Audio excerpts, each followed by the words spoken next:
Et oui, on est bien chez Suzuki. Enfin, non, on n'est pas au salon de l'auto, au palais du Ezel, sur le stand Suzuki, mais plutôt dans une concession Suzuki. Et c'est d'ailleurs ici, pendant toute la période du salon, que vous pourrez venir profiter des réductions salon. Nous, on est là pour vous faire découvrir les nouveautés. Allez, viens Rob, on y va. Et commençons tout d'abord par cette nouvelle Suzuki Swiss. Vous l'avez peut-être déjà vu quelque part, chez Toyota. Mais bon, maintenant elle prend la place de la plus grande familiale dans toute la gamme Suzuki. Au final, c'est un grand break confortable qui offre près de 600 litres d'espace de chargement arrière. Et d'ailleurs, cette nouvelle Swiss, eh bien, elle est hybride, enfin plutôt une hybride classique. Ça veut dire que vous ne devez pas la brancher et qu'elle offrira une consommation limitée constamment. Et d'ailleurs, en parlant d'hybride, ce ne sera pas la seule Suzuki hybride car Toyota va bientôt pondre un nouveau SUV pour Suzuki qui s'appellera Acros. Plus compacte et plus branchée, la Suzuki Swift, eh bien, elle est toujours au catalogue. La grosse nouveauté maintenant, c'est qu'elle est disponible qu'en hybride léger.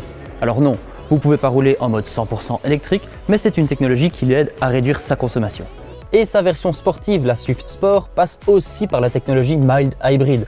Alors ça réduit un petit peu sa consommation en sans-plomb, mais surtout le petit moteur électrique lui apporte un petit coup de pouce pour agrémenter la conduite sportive. Un autre marronnier qui persiste dans la gamme Suzuki, eh bien c'est ce Vitara. Il passe aussi à la technologie hybridation légère, mais il conserve toujours ses 4 roues motrices en option. Quand on parle de SUV compact, eh bien on sait que ce Vitara vient jouer des coudes dans un segment ultra compétitif. La concurrence y fait rage, mais heureusement Suzuki arme son Vitara en lui offrant une dotation de base assez bien fournie.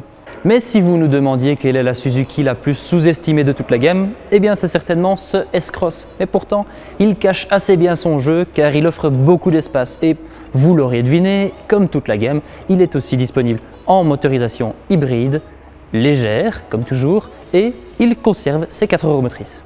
Et on vous a gardé la plus mignonne de toutes les Suzuki pour la fin car, vous trouvez pas, cette petite Ignis, elle a quand même un petit air sympa, non? Et vous savez quoi? Eh bien, elle passe aussi à l'hybridation légère. Et voilà au final ce qui résume la plus grosse évolution de toute la gamme Suzuki. Enfin, nous on vous présente tout ça, mais vous voulez certainement découvrir toutes ces nouveautés par vous-même. Eh bien, vous pouvez faire exactement cela et dans le respect des règles sanitaires dans n'importe quel showroom Suzuki, comme celui-ci.